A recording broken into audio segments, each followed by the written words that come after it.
But if I'm the only hero left, you better fire off your gun once and forever. 4 minutos pasan de la 1 del mediodía. Abrimos nuestro espacio de psicología para todos. Saben que es ese momento de la semana en el que nos ponemos manos a la obra con Isabel Moya, psicólogos, y hoy vamos a hablarles de algo que preocupa y cada vez más a las familias, no solo de nuestro país, sino de medio mundo. Hablamos de los trastornos alimentarios. Existen muchísimas dudas sobre los trastornos alimentarios, sobre quién los puede padecer, sobre qué son, si se pueden tratar, si se pueden prevenir. Bueno, pues vamos a ponernos manos a la obra sin perder ni un solo segundo con nuestra profesional de hoy, con nuestra experta de cabecera, con una ya colaboradora habitual también de este espacio. Rocío Jover, muy buenas tardes. Buenas tardes, Elena. Buenas tardes a todos. Bueno, los trastornos alimentarios, una de las casi pandemias, podríamos decir, si hablamos a nivel mundial, y desde luego y sin duda, una de las principales preocupaciones en cuanto a alimentación en las familias de nuestro país, ¿verdad, Rocío? Efectivamente, está mucho más extendido de lo que creemos, y el tema está en que en los últimos años, además, ha ido cambiando y evolucionando desde aquello que propiamente es la anorexia, que ahora hablaremos un poquito más en profundidad, hasta otros trastornos que estamos normalizando, pero que realmente también suponen un problema. Vamos, que la cosa se nos ha complicado bastante, ¿no?, en cuanto a la alimentación. Uh-huh. Pues vamos a empezar por el principio, si te parece. Directamente vamos a ubicarnos un poco, porque yo creo que uno de los problemas es el desconocimiento que existe. ¿Qué es un trastorno alimentario? Vale. Los trastornos alimentarios básicamente, están definidos como alteraciones graves del comportamiento alimentario. En realidad, ¿esto qué quiere decir? Nosotros valoraríamos una alteración grave como aquello que genera disfuncionalidad. Es decir, hay una interferencia en cómo la persona desarrolla en su ámbito laboral, personal, social, por culpa o a consecuencia de su conducta alimentaria, ¿no? Vale, cuando en el día a día, digamos, nos afecta, ¿no?, el tener un problema con la comida. Efectivamente, esa preocupación por la comida es tan intensa y a lo mejor esas modificaciones que hacemos en torno a nuestra conducta alimentaria son lo suficientemente intensas como para distorsionar o para tener una repercusión sobre nuestra vida. Uh-huh. Incluso poner en riesgo, evidentemente, nuestra salud física y mental. Directamente, porque en todo esto, pues como en todas las enfermedades, entiendo, existirán grados. Claro. Evidentemente seguro que conocemos a alguien que a lo mejor es un poquito más metódico que nosotros con la comida, que tiene unos rituales que a nosotros nos resultan llamativos, claro. Pero no hablaremos de trastorno si esto realmente no le está haciendo sufrir hasta el punto en que, como te digo, pues dificulta su rendimiento laboral, académico y social. Uh-huh. ¿Qué tipo de problemas existen? Me decías, hay mucho más allá de la anorexia, que es la que quizá apareció por primera vez en escena, perdón. ¿Qué más tipo de trastornos existen o cuáles son? Sí, bueno, yo creo que clásicamente lo que más conocido popularmente es la anorexia nerviosa o la bulimia nerviosa, ¿no? ¿Que no son lo mismo o sí? No es lo mismo. La anorexia nerviosa tendría una tendencia más a un comportamiento restrictivo, es decir, la persona deja de comer y hace auténticos esfuerzos por reducir al mínimo su alimentación. La bulimia, por otro lado, pues cursaría también con episodios restrictivos, pero también atracones, purgas, vómitos. Uh-huh. Entonces, bueno, va alternando un poquillo entre esos dos polos, ¿no? Lo que pasa es que, como te decía al principio, esto ha ido evolucionando y ahora mismo pues se conocen, o podemos hablar de otro tipo de trastornos, como eminentemente ese trastorno por atracón, o incluso trastornos no especificados, es decir, no cumplen estrictamente los criterios de restricción o los criterios de vómito, pero también ponen en riesgo la salud de la persona y ponen en riesgo pues un poco su compromiso a nivel laboral y social, ¿no? Uh-huh.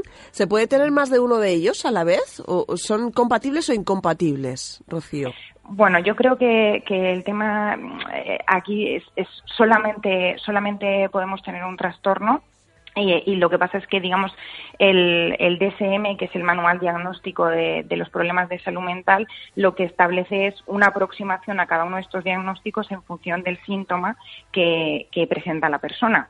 Entonces, si la persona se acerca más pues a ese comportamiento, como te decía antes, eminentemente restrictivo, de miedo a la comida y demás, pues lo situará más próximo al diagnóstico de anorexia. Y si la persona hace esfuerzos por restringir, pero también tiene episodios de atracón, de vómitos y demás, entonces lo hará más próximo a la bulimia. Pero como te digo, este manual ha ido evolucionando y como se han encontrado que cada vez más se alejan los indicadores de lo que clásicamente conocíamos como anorexia y bulimia, pues ha ido desarrollando otros diagnósticos, ¿no? Hoy por hoy yo te puedo decir que en consulta lo que encontramos estarían catalogados dentro de ese diagnóstico de no especificado, porque las variaciones son infinitas. Ajá. Acabas de decir, yo creo que una de las claves de todo esto, que todavía hay muchísima gente que no lo tiene asociado. Estamos hablando de enfermedades mentales. La gente sigue pensando que la anorexia, la bulimia, cualquier otro tipo de trastorno que tenga que ver con la alimentación tiene que ver con otro tipo de problema, ¿no? O de ubicación, ¿no? A la hora de catalogarlo. Sí. Pero hablamos de una cosa de coco, directamente. Bueno, directamente a mí me gusta explicar los trastornos de alimentación como una manifestación máxima de ansiedad. Es decir, estamos hablando de que es un proceso en el que el síntoma, es decir, el dejar de comer o el provocarse vómitos, es incluso más grave o se ve más que el origen, pero no deja de ser una manifestación de ansiedad suprema en la que la persona hay algún factor de su vida que no controla o le desborda y acaba desarrollando este tipo de problemas como una forma de controlar algo que, entre comillas, vamos a decir, es fácil de controlar, ¿no? El peso yo lo puedo controlar simplemente mirando la báscula. La cantidad de galletas, por ejemplo, que me como, las puedo controlar contándolo. Entonces, es una forma, es una manifestación de que el cerebro ha llegado a un punto de ansiedad que le lleva a obsesionarse con algo pues que desde fuera no es lógico, ¿no? Fíjate, hablamos de ansiedad, ni complejos, ni duda, no, directamente hay algo que te hace clic, ¿no? Y lo llevas hasta ahí. Eso me lleva directamente a la siguiente pregunta, Rocío. Siempre asociamos la bulimia, la anorexia con mujeres, pero ¿solo nos afecta a nosotras? No, radicalmente no. Es cierto que tengo entendido que existe algún estudio en la bibliografía y demás que habla de grupos aborígenes en los que no aparecen este tipo de trastornos hasta que no aparece la televisión, la imagen y un poco la comparación con ciertos estereotipos. Pero bueno, es un dato significativo, pero lo cierto es que hay otros estudios que ratifican que cualquier persona, independientemente de su sexo, puede estar expuesto a este tipo de problemas. De hecho, quizá el más importante, en mi opinión, a este nivel es un estudio que se hizo en Minnesota en 1944-1945, en el que se exponía a un grupo de soldados con buena salud física, una capacidad para funcionar en grupo, un compromiso suficiente con el proceso del estudio y demás, y eran todos varones fuertes y como te digo, sanos, y se les expuso de manera sistemática a una restricción alimentaria, a cierta información en torno a pues nutrición y demás, y acabaron desarrollando los mismos síntomas que cualquier persona con un trastorno alimentario FETEN, hasta el punto que cuando el estudio terminó, varios de ellos mantuvieron los síntomas y no pudieron volver atrás. Entonces, es independientemente del sexo. Independientemente del sexo, y lo aplicamos por tanto a un estatus social o que tenga que ver con algún tipo de vida en concreto, o en realidad toda la población, por aquello que me decían antes, es la ansiedad, quizá el detonante del problema, lo podemos aplicar a todo el mundo. Claro. Sí que es cierto que se han encontrado algunos denominadores comunes, ¿no? Personas a lo mejor que tienen un perfil más obsesivo, un poquito más controlador, que son excelentes en los proyectos en los que se embarcan, ¿no?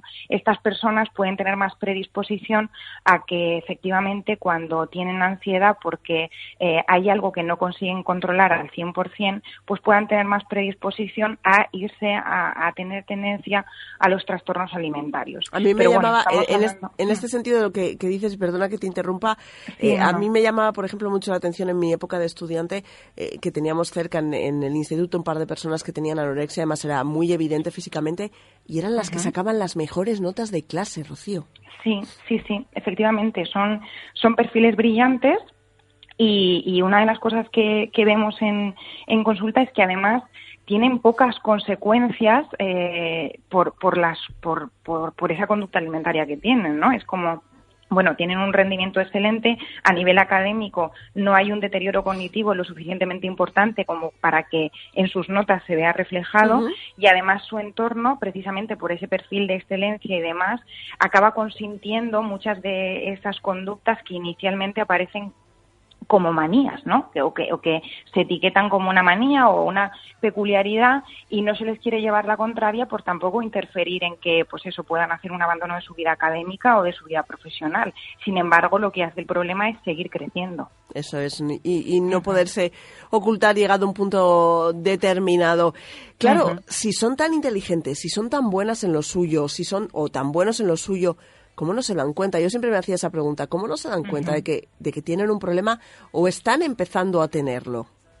Bueno, creo que esto va muy ligado a lo que tú comentabas antes de que esto es un problema de salud mental. Estamos hablando de que tiene una base irracional.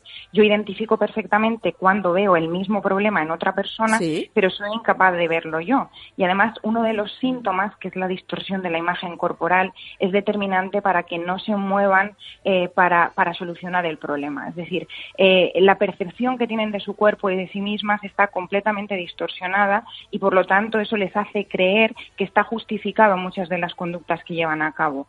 Por lo tanto, es muy difícil trabajar en este sentido cuando tienes una persona que prácticamente cuando le estás hablando de sus síntomas, ella recibe como si le estuvieras hablando de un unicornio, ¿no? Es como, ¿qué me estás diciendo? No me siento, exacto, no me siento identificada.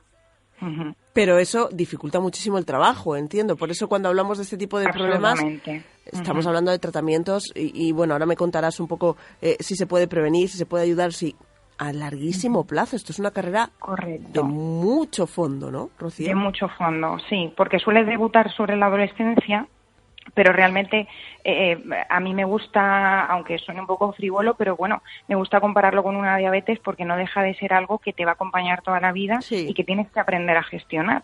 Si hablamos de que en un momento dado la persona aprende a gestionarlo de manera eficaz, pero sabe que ante picos de ansiedad puede volver a aparecer alguno de esos pensamientos que le induce a llevar una conducta alimentaria inadecuada, pues bueno, se convierte efectivamente, como decías, en un trabajo de fondo y muy a largo plazo, porque ¿cómo puedo yo predecir todos los picos de ansiedad que voy a tener en la vida? Es imposible. Es muy complicado, claro. Es imposible. Ahora que visto una vez, quizá luego sí que te ayude un poco, ¿no? O detectada la gravedad del problema, cuando uno acaba de ser consciente de lo que se le viene encima, si es que se consigue, me imagino que eso ayudará. O ellos no son conscientes tampoco de que es una enfermedad que puede acabar con su vida. Yo creo que no son conscientes, y es muy difícil hacerles conscientes de ello. Incluso cuando ya lo son, en el largo plazo, aprenden a normalizar muchísimo conductas que son inadecuadas, ¿no? Pero bueno, yo creo que la clave es que al principio, en el proceso que hacemos de psicoeducación, que se llama, ¿no?, de informar del problema, intentamos trabajar mucho con datos objetivos. Por ejemplo, pues el índice de masa corporal, ¿no?, que es una medida que establece la Organización Mundial de la Salud, pues se intenta un poco informarles de si tú tienes este índice de masa corporal que equivale a infrapeso, esto es una muestra de que esa imagen que tú tienes de ti misma está mal. Pero claro, les cuesta, como te digo, es como, vale, me estás dando un dato que puedo medir, que entiendo, pero estoy tan poco identificada con la sensación que tengo yo y lo que yo veo, que me va a costar muchísimo pasar al plano de la acción. Entonces, como te digo, la primera fase es de dar muchísima información, de pruebas, de algo numérico, de algo que puedan ver, para que empiecen a sentirse identificadas y por lo menos empiecen a cuestionar ese pensamiento que les viene a la cabeza. Sí, porque si no ellas o ellos... Yo me veo bien, yo estoy bien, yo sigo yendo a trabajar, yo sigo yendo al instituto, sigo sacando buenas notas, sigo haciendo mi vida más o menos normal. Yo estoy bien, ¿no? Esa es la respuesta. Exacto. Hay que intentar entrar también por el hecho de decir, bueno, este aumento de preocupación por la comida, el hecho de que durante 24 horas todo gire en torno en, bueno, ahora que he desayunado, ¿y qué es lo que voy a hacer cuando llegue la hora de comer? ¿Y qué es lo que voy a hacer cuando llegue la hora de cenar? ¿Y qué voy a hacer con esa cena o ese compromiso que tengo laboral y demás? Hay que también ponerles delante de un espejo y decir, ¿te parece normal estar todo el día pensando alrededor de la comida, que esto te condicione tanto?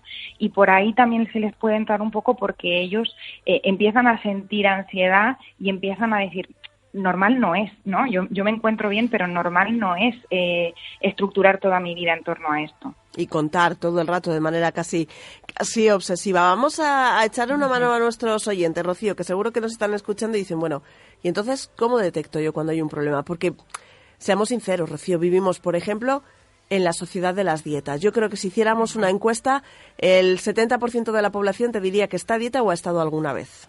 Correcto. Yo creo que la clave es ser autocríticos y poder darnos cuenta si tenemos rigidez en torno a la comida, es decir, si estamos dispuestos a asumir de manera flexible algún cambio, ¿no? Ahora vienen Navidades, ¿qué tal llevamos esas excepciones en la dieta? ¿Qué tal llevamos esa comida extraordinaria que podemos tener, como decíamos antes, con compañeros de trabajo o con familias? Creo que la clave es saber adaptarse, sin llegar al punto de justificar salirnos constantemente de la rutina, como podría ser hace unas semanas hablábamos de obesidad, pues sí. Tampoco entrar en la dinámica de, bueno, un día es un día, pues es total, ¿sabes? No llevarlo tampoco al otro extremo, pero creo que la clave es el punto medio, el saber ser flexible y decir, bueno, hay excepciones y hay veces que no voy a poder seguir mis rituales y esto me genera ansiedad. Entonces, ese yo creo que sería el primer indicador. Pero ese sería la parte autocrítica. ¿Los que estamos fuera Correcto. Podemos verlo también? Sí, podemos ver a esa persona pues que es a lo mejor un poco evasiva, quizá cuando hay comidas sociales, que efectivamente manifiesta de una forma u otra esa preocupación por la comida, que incluso tiene un perfil en el que colecciona recetas o es bueno haciendo recetas para los demás, pero no se lo aplica a sí mismo, que tiene conductas que nos parecen un poco anómalas, ¿no? En fin, que nos descuadra un poco. Y también es curioso porque, sobre todo en el plano restrictivo, hay un incremento, por ejemplo, del consumo de café, de chicles, y sin embargo tiene una calidad alimentaria, lo que es alimentación saludable, FETEN, bastante pobre. Fíjate, cambian, ¿no? Uh-huh. Sustituyen unas cosas por las otras. Uh-huh. Sí, sobre todo el tipo de restrictivo, como te decía antes, como lo que hace es intentar evitar la comida, quizás cierta fatiga que puede haber por el hecho de que nutricionalmente estás carente, claro. Le intentan suplir con estimulantes, ¿no? Pues eso, café, algo que les active. Y que no tenga muchas calorías, a poder ser. Claro. La otra parte, la bulímica quizá se ve menos, ¿no? Porque es algo muchísimo menos, sí. Más Hay íntimo. veces que en la misma familia, conviviendo, no saben de la existencia de vómitos. Y quizá es el indicador más importante, ¿no? Pero las personas con el problema de bulimia y también de anorexia, bueno, trastornos alimentarios en general, se hacen muy expertas en el engaño a los demás y en el autoengaño, de manera que saben escoger muy bien esos espacios en los que saben que van a tener intimidad para poder llevar a término esto. Entonces creo que lo más importante es si estamos detectando esa preocupación, esa falta de autoestima, esa crítica muy negativa hacia mí misma o hacia la persona, creo que lo fundamental es, para salir de dudas, por lo menos hacer una primera valoración, invitar a ir al psicólogo o al psiquiatra y decir, mira, si nos dicen que no, ya nos quedamos tranquilos, pero por lo menos vamos a hacer una valoración profesional, porque realmente es muy difícil detectarlo a veces desde casa. Sí, porque además en el momento en el que tú les insistas, les propongas, les sugieras, controles lo que coman en casa, todo eso va en contra, entiendo, ¿no? Eso sí, no ayuda. Se van a cerrar de plano, porque es lo que decíamos antes, como no se sienten identificadas con esto y como están oyendo un discurso que nada tiene que ver con lo que ellas piensan, se sienten incomprendidas o incomprendidos y entonces lo que tienden es a ocultarse, ¿no? A enmascararlo. Muchas veces incluso con la ropa, se visten con ropa ancha para que no se vea esa pérdida significativa de peso que puede haber en un momento dado. Y todo esto se complica mucho más si tenemos en cuenta que son adolescentes en la mayoría de los casos, ¿no? Sí. Bueno, y con adultos, claro, porque ahí sí que pierdes totalmente el control de que puedan adherirse a pautas. Pero efectivamente también el periodo de la adolescencia es muy complicado porque ese pensamiento que tiene el adolescente de todo o nada aplicado a este caso es terrible. Pero, mira, se me olvidaba comentarte que Otro de los indicadores también es ver si se pesan mucho. ¿Vale? Esa necesidad de control de cómo llevo el peso y si al pesarse vemos cambios significativos en su estado de ánimo por el hecho de decir, mira, ha visto, yo qué sé, por llevarte un absurdo, 1 gramo más y tiene una irritabilidad que no puede con ella. Sí, se autocastigan, además. Es una carrera a largo plazo, pero se puede conseguir, se puede vivir con un trastorno alimentario controlado, Rocío. Sí, como te decía antes, es difícil llegar a una gestión completa, pero creo que la clave no es controlar, sino gestionar, ¿no? La clave es conocer que de alguna forma ya existe esta vulnerabilidad a la tendencia al trastorno alimentario y conocer muy bien qué es lo que lo detona y trabajar esa autocrítica y esa autoestima para poder convivir con ellos sin que llegue a ser disfuncional, como te decía al inicio de la entrevista, ¿no? Que no interfiera ni en mi salud ni en mi vida, que yo sea quien gestiona el problema y no al revés. Por encima de todo, acudir a los profesionales, que son los que mejor nos van a ayudar, los que nos van a dar las claves, los que nos vais a poner en el camino correcto, porque aunque oigamos hablar mucho de ella, de la anorexia, de la bulimia, de esos trastornos alimentarios, cada paciente será un mundo, Rocío, cada familia es una situación distinta, y ¿para qué vamos a jugar a nada? Que estéis vosotros, ¿verdad? Efectivamente, y sobre todo porque, dada la complejidad de estos problemas y la repercusión que tiene también sobre nuestra salud física, un abordaje profesional implica un abordaje integral. Hay una coordinación de psicólogos, psiquiatras, endocrinos, nutricionistas, que creo que es determinante para realmente controlar y hacer una buena gestión de este problema. Entonces, no tenemos que jugar a negociar con algo que es mucho más grave de lo que muchas veces podemos llegar a entender. Estamos hablando de la vida, ni más ni menos. En Isabel Moya Psicólogos tienen a su disposición todos los recursos necesarios, así que, como ven, hoy nos los ha resumido Rocío, y allí les pueden encontrar para lo que necesiten. Rocío, muchísimas gracias una vez más. Gracias, y hasta pronto, seguro. Hasta pronto, buenas tardes. What if I'm the only hero left? You better fire off your gun once and forever. He said, go dry your eyes and live your life like there is no tomorrow's sun. And tell the